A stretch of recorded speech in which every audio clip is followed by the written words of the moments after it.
Hey guys, it's your boy, Matty Boy Long Schlong 9000, aka Bezerk, aka Matt. So, I'm half Iraqi and half Irish if you guys didn't know this. And this story is about how I basically ran away from ISIS and I had to flee Iraq. So I have family in England who are Iraqi, but one of my cousins was getting married to a girl in Iraq. So me and everyone but my dad, who's the Irish one, goes to Iraq. And we stay at my cousin's place and it's nice. It's actually quite a nice place, Iraq. And we hang out for a few days, ride mopeds. We go to my uncle's like bar/cafe, which was really nice, you know, like free drinks and snooker or pool, whatever you want to call it. But we just had free drinks and we could just play as much as we want, have music. It was really nice. I couldn't really bring my mum or my aunties with me. It's kind of frowned upon for girls to go out, like not girls but like older ladies. They're expected to go home, you know, the typical women are meant to do like house labor and stuff. That's kind of peak. I imagine being at home, you know. But anyway, it's a thing. And you know, I was meeting my uncles and cousins I've never met before, and it was really nice. And this wedding that was gonna go down in a few days was gonna be the biggest wedding they've had in that town, in that like village area. And everyone was allowed to come. And I had my own suit and I looked like Aladdin, I'm not even joking. But here's the thing.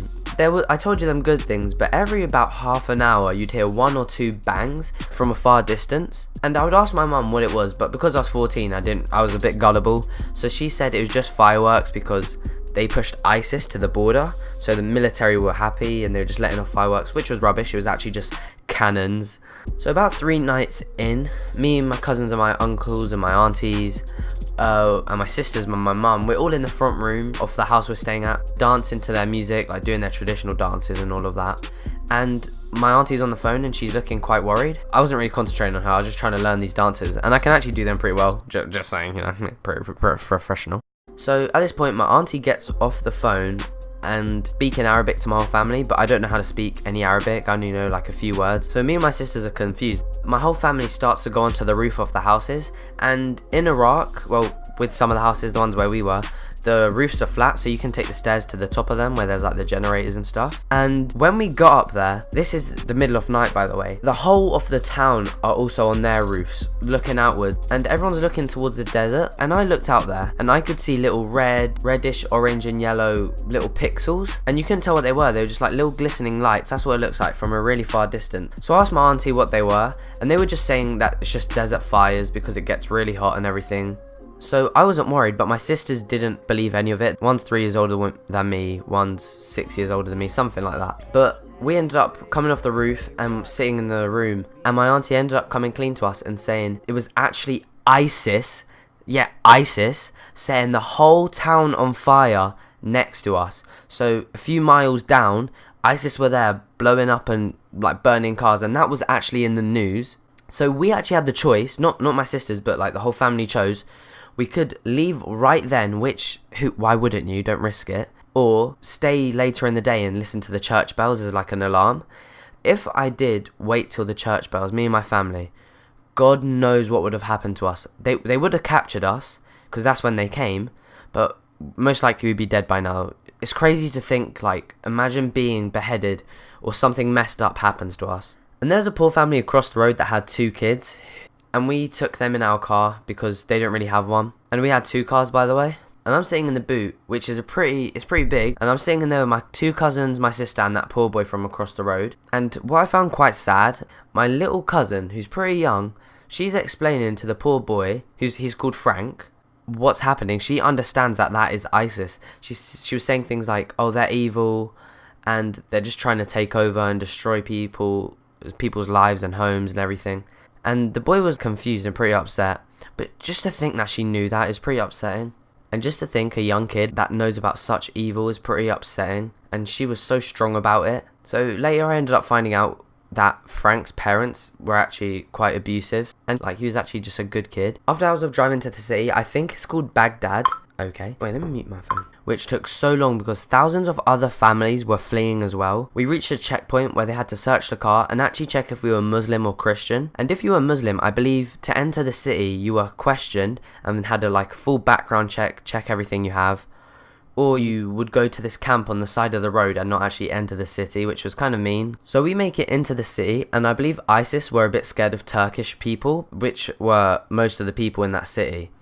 And it's nighttime, so we needed a place to sleep. So there was a church garden many people went into, and not inside, but the garden, which was actually nice, and it said that Virgin Mary appeared there. That's what they believed. So everyone, include other families, lay their blankets out on the grass and they go to sleep, apart from me and like my older cousin. He's the one getting married, and I guess I thought I was being the man of the family and looking out for them as they sleep, because I'm such a big guy. But before we left, I took a whole bunch of these really nice canned coffees from the fridge, and that's what I was just drinking. I didn't have many, I just had some, and they were so nice. Oh, I wish I could have one right now. They were actually the nicest coffee things I've ever had. So later, the sun's coming up. I've stayed up the whole night with my cousin. Later in the morning, when the sun was rising, the church handed out many bottles for us and other families.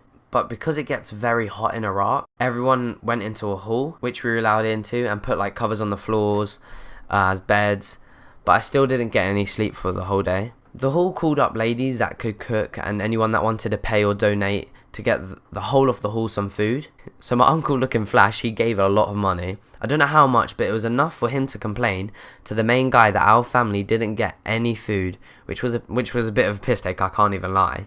He pays a lot of money, probably more than everyone else in the hall, and we don't even get any ourselves. So because of this, one of my other uncles took me and my sisters to a restaurant. But guys, this is crazy. As soon as we entered this like really nice glass restaurant, the balcony that covers the entrance just collapses behind us. But we thought it was a gunshot or it was a bomb, but it wasn't. It just collapsed behind us out of nowhere. Just to think that could have been us if we were like 5 seconds late.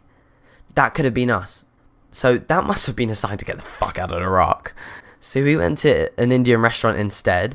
The food was so good, I ate my sister's, but it gave us all the shits for an hour. It was terrible. No, it's not that fun. I can't lie.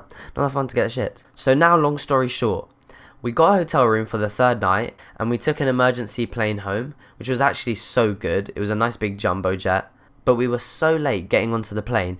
Everyone was giving us such dirty looks, but I don't care. We made it. We got back on that plane. And on the plane, there were so many films. I watched the Lego movie, and that was actually really funny. I remember laughing so loud. And I got home so happy to see my dad again.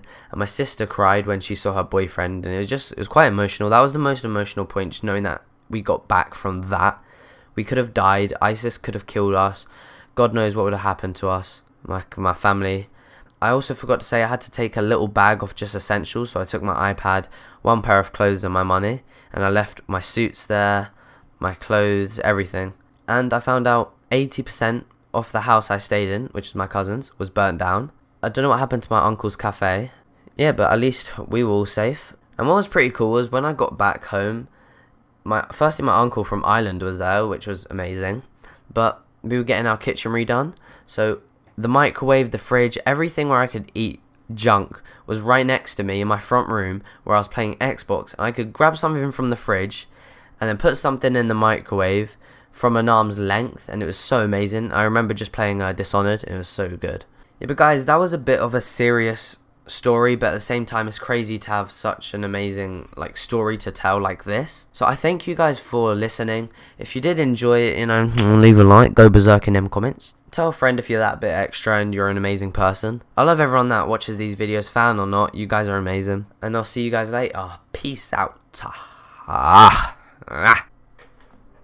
Also, if you're a bit cheeky, I have a Patreon, just to get me better equipment. Yeah, love you guys. Okay, it's rap pack to my pulse flat. We keep it real, no false rap. I got 4 cars and they all black. Got 4 bras and they all that. We call that ballin'. Doing this is my calling. Flow is so appalling. My phone off and she calling. I'm like, yeah, what it do?